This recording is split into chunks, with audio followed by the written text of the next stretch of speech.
A+ vision news നിങ്ങൾക്കായി സമർപ്പിക്കുന്നത് Shoppika weddings the bridal legacy.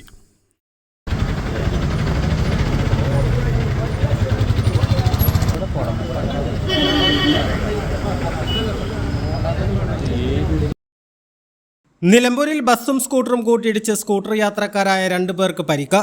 Pullangode Srampickal സ്വദേശികളായ പൂളപ്പുറം ഷബീർ, ഓട്ടുപാറ അജ്മൽ ഹാരിസ് എന്നിവർക്കാണ് പരിക്കേറ്റത്. ഷബീറിന്റെ കാലിനാണ് ഗുരുതരമായി പരിക്കേറ്റിട്ടുള്ളത്.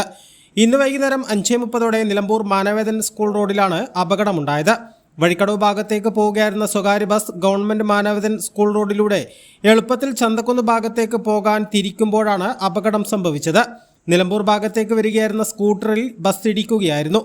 പരിക്കേറ്റവരെ പോലീസ് വാഹനത്തിലാണ് ആശുപത്രിയിൽ എത്തിച്ചത്. ഷബീറിനെ കോഴിക്കോട് മെഡിക്കൽ കോളേജ് ആശുപത്രിയിലേക്ക് റഫർ ചെയ്തു.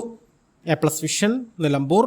KTH Jewelry, Silver, Gold and Diamond, KNS Building near Grameen Bank, Agampadam.